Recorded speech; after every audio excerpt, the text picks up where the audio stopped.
मोहम्मद सोहेल साहब, कई अहम बातें की हैं वज़ीर-ए-आज़म शहबाज शरीफ ने। डीज़ल की कीमत में काफ़ी कमी हुई है, 135 रुपये फ़ी लीटर कमी की है, जबकि पेट्रोल की कीमत में 12 रुपये कमी हुई है। क्या कहेंगे आप? बिस्मिल्लाहिर्रहमानिर्रहीम। लेकिन जो डीजल की कीमत थी, जब से जंग शुरू हुई थी, जो रिफाइंड हम डीजल मंगाते हैं मिडिल ईस्ट से और दुबई के रास्ते से जो आता है, वो बहुत ज़्यादा उसकी प्राइस बढ़ गई थी। और जैसे ही जब सीज फायर की खबर आई है तो क्रूड की प्राइस तो गिरी है $20, मगर जो डीजल की प्राइस जो इंटरनेशनल मार्केट में वो बहुत ज़्यादा गिर गई है, क्योंकि अब उम्मीद है लोगों को के जो इंश्योरेंस है, उसका चार्जेस और जो ट्रांसपोर्टेशन है वो भी सब्सटेंशियली कम हुए हैं। तो मेरे ख्याल में हुकूमत ने बिल्कुल सही फैसला किया है कि जिस तेजी से कीमतें बढ़ा रहे थे उसी तेजी से कीमतें कम की हैं। और अगर ये कीमतें यहीं बरकरार रहती हैं तो अगले हफ्ते मजीद कमी हो सकती है, क्योंकि ये जो कमी है उसमें तो जो कीमतें गिरने का 2-3 दिन का इफेक्ट आया है। 2-3 दिन जो थे वो कीमतें ज्यादा थी। तो मेरे ख्याल में इससे जो एग्रीकल्चर है और इंडस्ट्री है जो सफर कर रही थी, क्योंकि डीजल की कीमत पेट्रोल के मुकाबले में बहुत ज्यादा बढ़ी थी, तो मेरे ख्याल में उसमें थोड़ा सा उनको सपोर्ट मिलेगा ये कीमत कम होने से।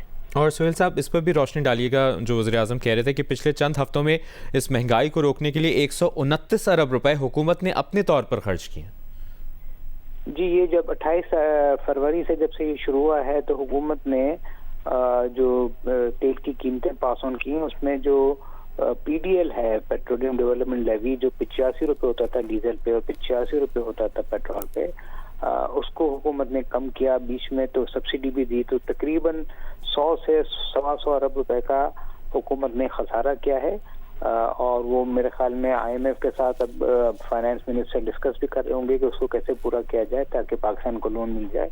तो मेरे ख्याल में हुकूमत ने जो नुकसान किया है, इसके बावजूद हुकूमत ने ये फायदा पहुंचाया है। और अगर चाहती हुकूमत तो अपना नुकसान खत्म करने के लिए इसको नहीं गिराती, मगर मेरे ख्याल में प्राइम मिनिस्टर साहब ने ये सही समझा कि जो हालात है, महंगाई जो बढ़ रही है, उसके लिए इसको पास ऑन करना जरूरी है। और सोहेल साहब, ये भी कहा उन्होंने कि जुमे को चारों सूबों गिलगित बल्तिस्तान, आज़ाद कश्मीर के लिए जो टारगेटेड सब्सिडी का ऐलान किया था वो सब्सिडी भी बदस्तूर जारी रहेगी।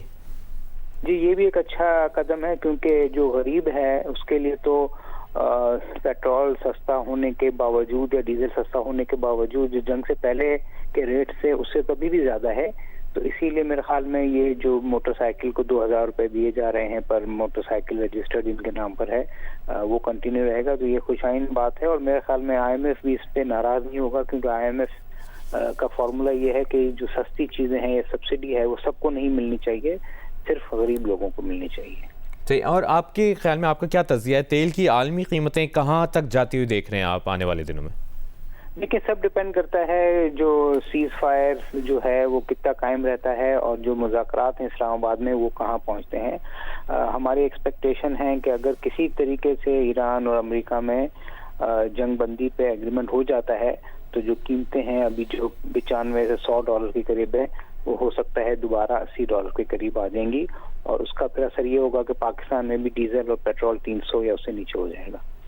और जो आज पेट्रोल की कीमत में कमी हुई है वो इतनी ज़्यादा कमी नहीं है, लेकिन बहरहाल कमी है। 12 रुपये की कमी हुई है, 378 रुपये से अब कम होकर ये कीमत 366 रुपये हो गई। तो ये भी हम एक्सपेक्ट करें कि आने वाले दिनों में इसमें भी कुछ कमी हो सकेगी ओवरऑल? जी होगी, मगर इतनी ज़्यादा कमी नहीं होगी। जिस तरह मैंने आपको शुरू में बताया था कि ये जो जंग हुई थी इससे डीजल की कीमत इंटरनेशनल मार्केट में और मिडिल ईस्ट में बहुत ज्यादा बढ़ गई थी और वो ज्यादा गिर रही है। पेट्रोल की ज्यादा नहीं बढ़ी थी, इसलिए वो ज्यादा नहीं गिर रही। दूसरा, में ये भी नहीं भूलना चाहिए कि पेट्रोल पे अभी भी हुकूमत 80 रुपए टैक्स ले रही है और डीजल पे अभी भी टैक्स नहीं ले रही। तो हुकूमत जो है अपना जो टैक्स का खसारा है वो उसने उसको आधा कर दिया है और उसने पेट्रोल पे रख दिया है, क्योंकि पेट्रोल जो है वो एक आम आदमी यूज करता है, उसको पैसे मोटरसाइकिल की मद में सब्सिडी के थ्रू मिल रहे हैं, मगर जो डीजल है उसका असर जो है वो पूरी इंडस्ट्री पे और एग्रीकल्चर पे हो रहा है। मगर मुझे उम्मीद है कि अगर ये कीमत $80 होगी तो पेट्रोल भी 300 से कम हो जाएगा। और इससे हटके पेट्रोलियम से मुंसलिक दीगर जो चीज़ें हैं उनसे मुतालिक क्या आपको लगता है कि आने वाले दिनों में उनकी कीमतें आलमी सतह पर कहाँ तक जा सकती हैं और उसका इम्पैक्ट फिर पाकिस्तान पे कितना पड़ सकता है? देखिए, सब चीज़ों का दारो मदार है जो पाकिस्तान में इस्लामाबाद में जो टॉक्स हो रही हैं उसकी खबर ही पूरी दुनिया को पहले भी हिलाया था मार्केट्स को, कमोडिटी मार्केट्स को, और आने वाले हफ्ते में भी पाकिस्तान में इस्लामाबाद में जो मुज़ाकरात हो रहे हैं वही दुनिया में स्टॉक मार्केट का, बॉन्ड मार्केट का और बिलखुसूस कमोडिटी मार्केट का तायुन करेंगे। और जैसा मैंने पहले कहा कि अगर कोई अच्छी खबर आती है तो कमोडिटीज की कीमतें घटेंगी, जिससे पाकिस्तान को नहीं पूरे दुनिया के बेशुमार ममालिक को फायदा होगा। और पाकिस्तान में भी जो महंगाई की शरह बढ़ के 12% के करीब पहुंच गई है SPI, अगर वो कीमतें कम होती हैं तो उम्मीद है कि वो दोबारा सिंगल डिजिट। और इसी में अगर बात कर ली जाए फर्टिलाइजर्स की, प्लास्टिक की, तो यही बात, उसका भी इम्पैक्ट इसी पर डिपेंडेंट है। जी, उसका भी इम्पैक्ट जो है, फर्टिलाइजर की कीमत भी बहुत बढ़ गई है, केमिकल्स भी बढ़ गई, वो सारा जो है रीजनल टेंशन की वजह से हो रहा है। और अगर ये सीज फायर जारी रहा और कोई मुआहदा हो गया तो सबकी कीमतें जितनी तेजी से बढ़ी हैं उतनी तेजी से नीचे आ सकती हैं। हमने इस दौरान सोहेल साहब ये भी देखा, कुछ ऐसे कतर में भी तनसीबात पर हमला हुआ, सऊदी अरब में भी तनसीबात पर हमला हुआ, उसका भी इम्पैक्ट लॉन्ग टर्म अगर पॉइंट ऑफ व्यू से देखा जाए तो पड़ेगा? देखिए, ये जो रिफाइनरियां बंद हुई हैं और जो एसेट्स पे हमला हुआ है उसका थोड़ा बहुत फर्क जरूर पड़ेगा, क्योंकि पहले तो ये $65 के करीब कीमतें आ गई थी। इसीलिए मैंने कहा कि अगर ये अमन हो जाता है और एग्रीमेंट अच्छा हो जाता है और सीज फायर कंटिन्यू रहता है और जंग बंदी हो जाती है तो हो सकता है वो $65-70 की तो कीमत ना आए, मगर $80-85 भी अगर हो जाएगा तो पहले से तो थोड़ा ज्यादा होगा, मगर जो आज की कीमतें हैं 98, 97, 98 उससे काफी कमी देखी जाएगी। और उसका असर जो है वो दुनिया भर में जो दूसरी कमोडिटीज हैं उस पर भी पड़ेगा, और जो इंश्योरेंस बढ़ गया है और जो ट्रांसपोर्टेशन चार्जेस बढ़ गए हैं इस खित्ते के लिए, उसकी वजह से भी जो महंगाई भी है उसमें भी कमी देखने में आएगी। ठीक है।